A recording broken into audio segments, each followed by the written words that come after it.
n'uriya mwana w'inzobe gese njya namenya n'izina rye harimo n'abandi bapampe bari kumwe turumvikana ndetse no kugira ngo babafate n'ibyo bikorwa byo kuba bari guterana amagambo no kutishyura ndetse aho hantu bari harimo muri abo ngabo n'abahanywereye urumogi ku buryo rwaje no gutama aho ngaho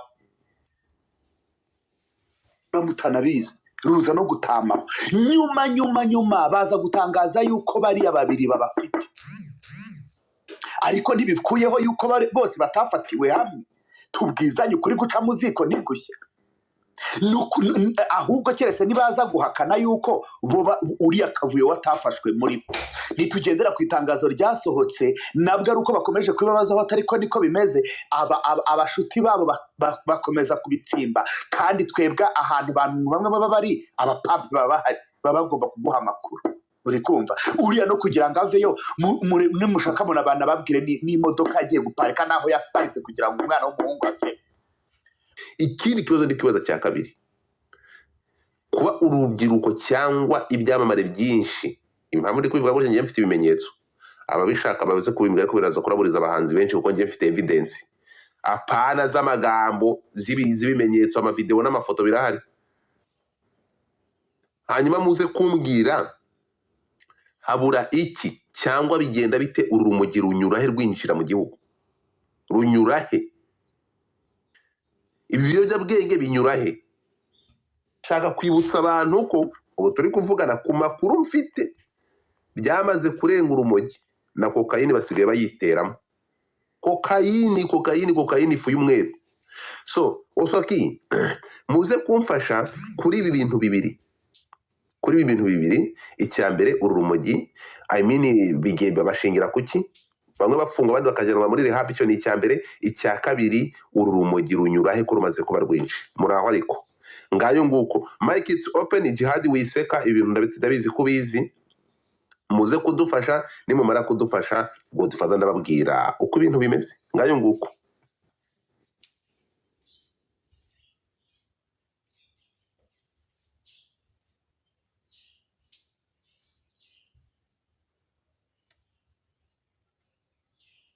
so ngayo nguko wiseka Jihad wiseka, ngayo nguko ukuntu bimeze. Naho ibyo uko kavuye atafunzwe bamwe bari kubivuga mu buryo bwinshi, ngiye nta banga ngira bakavuga ngo kavuye ngo impamvu atafashwe we ngo nuko ari umunyamerika, ngo kandi ngo basaze ngo urumogi yanyoye ngo narumwereye muri Amerika. Abo nibo bamwe. Abandi bati nta rumogi bigeze amusangamo, abandi bati kavuyo ntago we bamufunga kuko urumva ego rimwe kabiri gatatu.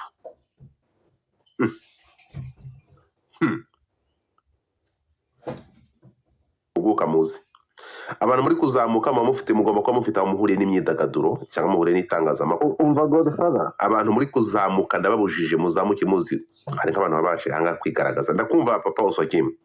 icyo cya usorejeho rimwe kabiri gatatu ntabwo nagiha amanota, nagiha 0% kuko uragira ngo nkivuge mu mazina yacyo. oya wikivuga ngenda cyumva, yabwira nkivuge kugira ngo ugihe amanota. oya ukihorere wikivuga ngenda kizi, sibyo? N'abadukurikiye bashaka kucyumva bacyumve, ariko kiramutse ari cyo bose babyungukiramo.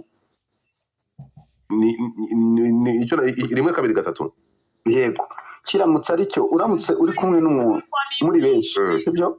Mwese mukaba mwahuriye ku cyaha kimwe, mwese ariko hakabamo umuntu umwe ufite ubuzare runaka, sibyo? Mwese mwabyungukiramo mukagendera kuri we, mwese bakabihorera. Ariyo mpamvu uvuga ko icyo kintu kitari cyo. Ibyo bibiri wavuze bya mbere nibyo naha amanota, kuba ntabwo bamusanzemo cyangwa se ko baramusanzemo ariko akaba yararumwereye aho byemewe ko barumwe.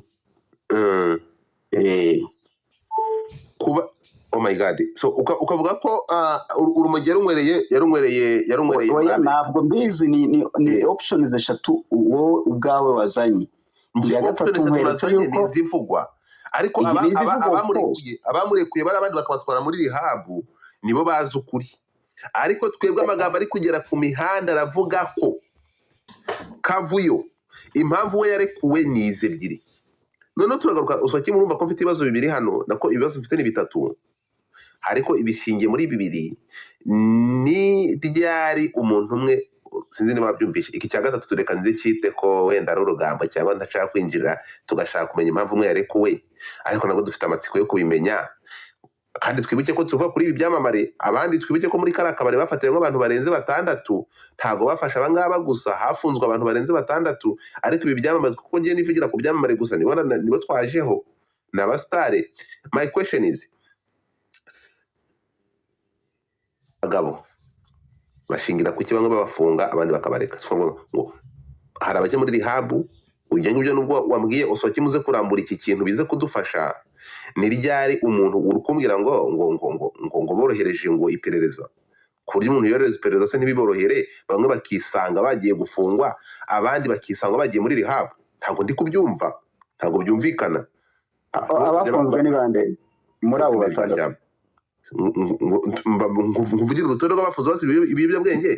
oya ndi kuvuga mu bafashwe kiriya gihe bari 6 bafashwe bari kumwe abandi ni rubanda basanzwe n'abaturage basanzwe bari aho ngaho abamotari ntashobora kuzuya ku amazina yabo barabajyanye se babajyanye muri kasho oya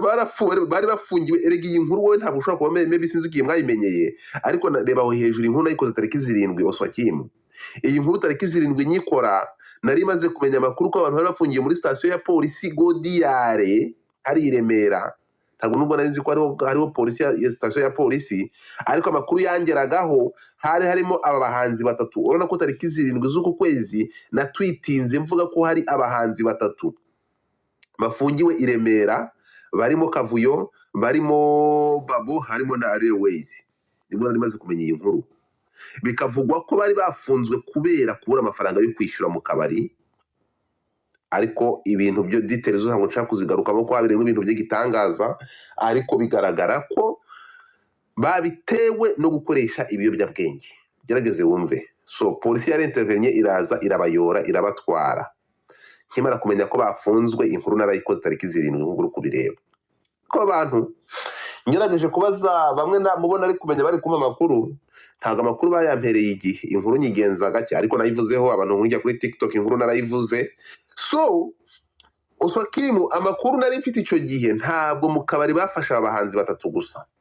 bari kumwe n'abandi bantu b'abaturage basanzwe nyine badafite batisanga muri showbiz nabo babafunganye nabo bimbwira ko muri gereza harimo abantu 6 hariya muri Godiyare kugeza amasaha sindamenya niba mu nani ihuye hagiyeyo aba bahanzi 2 gusa ariko muri abaturage hatarimo abagize abataranye ibiyobyabwenge batagiye muri rehab ntabwo byo ndabishobora kubisobanukirwa j'espère ku makuru mfite ko abagiye muri rehab ari aba 2 inkuru yanditse mu kinyamakuru ku gihe babashije kugisoma muraza kutubwira niba hagiye bano 2 gusa cyangwa hari abandi badafite nandi mazina azwi bagiyeyo ibyo ngibyo ntabwo byo bintaje inshinga reka nge n'ubu ntabwo bashaka kuvuga ku abaturage basanzwe ntacyo bayandebaho ngiye mvuga kuri ibi byamamare Oswakimu muri ibi byamamare rero byafashwe ari 3 twasigaye tubetinga iyo mu gikari abantu bavuga bati reka da babona Kavuyo ntabwo baza gufungwa kuko uru rumogi bakoresha mu bihugu babamo bemerewe kurukoresha ubundi ntabwo byumvikana abandi bahita baza barambwira ati Godfather ntabwo aba bantu bari buze gufungwa barajyanwa muri rehab abandi batireka da dore mu bantu bambwiye ko abantu bari bujye muri rehab ngo uyu jihad ari hano ataba abantu baraza kujyanwa muri rehab ntabwo benda gufungwa ndabaza nasigaye nibaza ndavuga nti no niba basangamo urumogi kandi bateye Akavuyo mu kabari bagasanga bakoresha urumogi abantu baragezwa imbere y'inkiko bafungwe bakatirwa nk'ibisanzwe nkuko abandi bakatirwa Oswakimu warumbajije ngo ni bande tuzi bafunzwe kuvugira amazina yabo bwire fata ku mavuta bamusanzemo ngo igipimo kiri hejuru cy'urumogi arafungwa Moses Turahirwa bamusanzemo igipimo cy'urumogi kiri hejuru arafungwa nkubwire n'abandi warumbajije ngo ni bande kubera iki abangaba bo bitigeze bigenda uko kubera iki batafunzwe cyangwa bakatirwa kandi basanzwe urumogi ndakumva nakubazaga muri bariya 6 abafunzwe none kuko circumstances z'uko bafashwe binyuranye n'ibya bafata ku mavuta binyuranye n'ibya ba Moses ntabwo ari cyo cyaha cyonyine bari bakurikiranweho. ikindi cyaha Moses akurikiranweho ni ikihe? Birasaba ko njya gusoma inkuru zivuga kuri dosiye ye ariko ntabwo mpamya ko ari ibiyobyabwenge byonyine afungiwe. Yego ariko izo kezi ni ukuvuga ngo bariya abandi bakurikirana ariko abangaba nabo barakubise bateye akaduruvayo mu kabari, byo ntabwo bigize ibyaha ko bateje impagarara muri rubanda? Bakomerekeje se abantu bangahe ku buryo baregwa wenda nk'icyaha cyo gukubita no gukomeretsa, kuko inkuru niriya wanditse bavuga ko bananiwe kwishyura. Yego kandi kunanirwa kwishyura ntabwo babifungira. Okay ngaho rero mubwire ko biriya bintu bibiri ndi kwibaza ni nkuru zingiye reka, hanyuma mumbwire impamvu Kavuyo we atagiye muri rehab. Nuko nta rumogi bamusanzemo, nuko bamusanzemo rw'Urunyamerika, korona amakuru mfite ko bamusanzemo urwo mu Budage. Urwo mu Budage rujya muri rehab, urwo muri Amerika ntabwo rwemewe kujya muri rehab. Mudufashe turanga kugira ngo tumenye. Oswa Kimba bari dusobanurire. Ariko dufite n'undi munyamakuru niba ugihuze, hano dufite umuntu bita Ramazani. Nawe ntekereza ko aya makuru bayakurikiye, niba utaraboneka aze kudufasha. Ramazani nagusuhuje. Yego Godfather ngira ngo ndimo ndakurikirana neza. Yego wenda buri ido akaba ari byo abantu ubundi twe tubona wenda bikiya cyane ugereranije, akiba byabereye inyuma y'amarido nibyo byinshi. Wenda reka mukuru wanjye Oswald arahari, bugeze no kubikomozaho kuri rimwe kabiri gatatu. Imuze kubinyura iruhande ngiye murabizi ko ntabangangira ndabivuga mu mazina yabyo. Godfather biri ushaka gutsindira komeza ubitsindire, twese turabizi sibyo? Njye wenda nanavuga no kuri icyo ngicyo warukomojeho, icyo kuba bamwe wenda birumvikana bashobora koherezwa muri rehab abandi bagakatirwa. Reka nk'uko wari bigarutseho kuri kesi za fata ku mavuta na Turahirwa Moses biratandukanye, kuko ngira ngo iyo urebye nitabwa muri yombi ryabo n'urubanza n'ukuntu dosiye yakozwe, ubugenzacyaha bukakora dosiye bukohereza ubushinjacyaha, hanyuma noneho bakajya no kuburana. Ngira ngo nka Moses aho biba binihariye, kuko urebye usanga ni isubiracyaha, bo ni situasiyo ziba zinatandukanye. nkafata ku mavuta wareba n'abantu bari muri kesi ye bamureze, keretse wenda umuntu udakurikirana showbiz hano mu Rwanda wenda niwe ntekereza ko aba adafite information nyinshi. Ariko kuri aba Babu na Ariel Ways ndetse na Kate Kavuyo, wenda ho gato mbere yuko njya kuri aba bakobwa babiri kamaze njye kuri Kate Kavuyo, ngira ngo Kate Kavuyo ntabwo dushaka kubitangazaho, wenda kuba rumogi yararukoresheje aho mu gihugu abyemerewe, cyangwa se ntibanarumufatane nabyo birashoboka. Ariko nanone kwa amategeko kuba baramusanze mu kabari agafatwa hamwe n'abandi barengeje amategeko, kuko inkuru igihe iyo usomyemo neza usanga ko nyiri kabari ari nawe wanabaye impamvu yo kugira ngo banatabwe muri yombi. Ariko binagendanye n'uko ngo bari banarengeje amasaha ariko banasinzemo cyane, polisi irabafata irabajyana banabakora n'ibindi bikorwa birimo no kubapima, basanga n'ibiyobyabwenge muri bo byarenze igipimo. Rero cyari gihari ubundi aho ngaho ari nk'umuturage usanzwe, aho ngaho ubundi amategeko arakurikizwa, ni ibintu tuzi kandi tukirengagiza. Ariko kubera ko hari n'ibyamamare wenda ahita hanaza, wenda navuga yuko gukwira inkuru muri social media, bavuga bakavuga kwabo n'abangaba ni abantu bari public figure, banafite n'izina rinakomeye cyane, ntabwo twabyirengagiza. Rero urugero nko kuri Kate Kavuyo, impamvu tudashaka kugaruka ahangaha wenda ngo tuzivuge cyane birazwi, ngira ngo reka dukomeze tuzitsindire, ariko nabyo twanazishingiraho. ariko se mwana ibyo ngibyo murinda gutsindira abantu nk'aba ngaba mubazamura gukora iki? Ibi baza gutsindira Jihad, sintekereza ko ntavuze ibintu uko biri. Jihad wivuga ngo abantu nk'aba ngaba twese uri kuvuga ngo hari ibyo mudashaka kuvuga. Kuki se niba icyo mudashaka kuvuga mwabivuze abantu bakabyumva? okay biroroshye simple as that. Kate Kavuyo ni umwana w'umuyobozi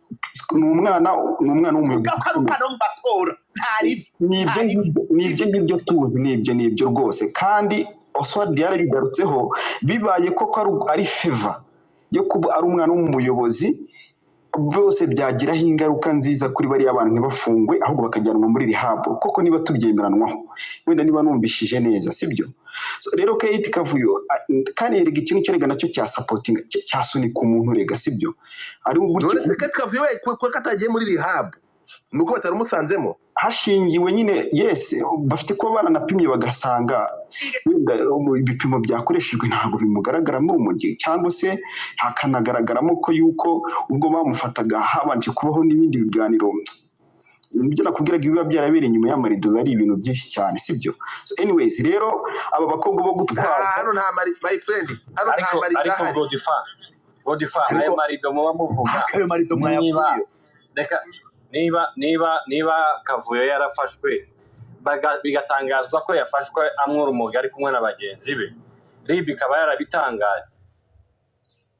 abanyamakuru uzaje kubaza RIB impamvu yamufunguye oya ndababujije nta hantu uretse gato hari ahantu bigeze kandi ndashaka kugira ngo abantu bajye basaba ijambo hari ahantu bigeze batangaza ko Kavuyo ari mu bafunzwe ntaho twabonye harahari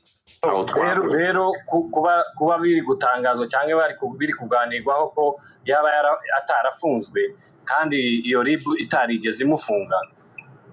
uva ari ukuganira gusa ariko nta oya ngaho reka kutuvanga maze utega amatwi wumva ikiganiro please ndagusabye kuko abagiye kutuvanga baramuri hano so dufite impamvu Kavuyo yarafashwe yafatwe turi kugendera kuri source ariko Kavuyo batangaza niyo mpamvu ibintu byatwaye igihe kirekire kugira ngo batangaze ifungwa ry'aba bantu ubundi turabizi ko ibyamariye bifunzwe iyo bafashwe gutya muri amanyanga nkaya ngaya ntabwo bimara iminsi 3 ariko nababwiye ngo murebe igihe nakoreye iyi nkuru ayikoreye ku tariki 7 kandi barafashwe tariki 5 atari 6 ngaha murebe igihe batangarije inkuru ngewe nahamagaye nagerageje gusesera ahantu hose kugira ngo mbaze niba abantu bafunzwe abantu bose barankatira ahangaha ngiye ntangaza iyi nkuru muyitegereza tariki 7 natangaje ko Kate Kavuyo umuntu bita aba bahanzi uko ari 3 bafunzwe inkuru yabaye pending abantu bafungwa mwibanga twaje gutangarizwa ko abantu bafunzwe ari bande mujye kugihe mujye kureba inkuru itangazwa ntabwo Kavuyo yigeze agaragara ko yigeze afungwa ariko ngewe kugira ngo ntangaze inkuru mu iperereza ryanjye nyuma naje gucukumbura nza gusanga kaze posting iyi video kugira ngo mubirebe ko ngiye byo bari kubabwira reka mbereke iyi video murebe hano kuri iyi nkuru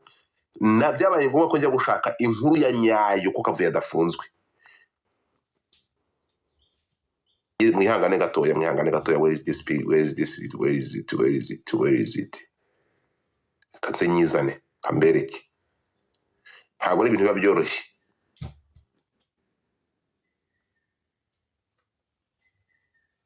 nganire gato ese ko nyibuze iyi video iri video igiye he ko nari ngifite hano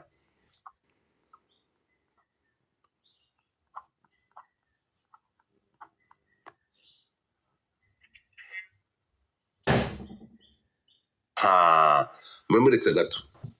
j'espère que hano muri kunyumva kumvikana urumvikana rwose okay so nukuvuga ngo icyo ngira babwiye ni iki ngiki reka nze n'iyi nkuru hano okay ngiye kwandikaho nibaze ngo kubera iki uyu nguyu we atagiye muri rehab muraza kubireba ahangaha niyo mpamvu iyi nkuru twatinze ngiye natinze nabaye na pending yo kuyivugaho cyane nasigaye mbyibazaho kubera ko uyu nguyu we ndi kumubona mu birori nubwo mu birori n'abari gusesera atari kugaragara ariko kubera iki we yisanze ari ku mubiri ahangaha yaragiye mu birori byo kwa Deben mureke mbere iki nkuru kubera ko uyu nguyu we yisanze mu birori abandi bari kujyana muri rehab kandi bafatiwe hamwe we tuvuge ko Kavuyo nta biyobyabwenge bamusanzemo abandi batireka da Kavuyo ibimogi bamusanze mu urumogi rw'urunyamerika kandi urunyamerika ruri international ntabwo rufongerwa uburetse gato twakwibaza akantu gato Godfrey mu mwanya nkibaza akantu gato nabaza n'abantu ibyo uvuga ni ukuri kubera yuko gufatanwa n'abandi mugafatirwa mu Stream online. Just like, share, and subscribe.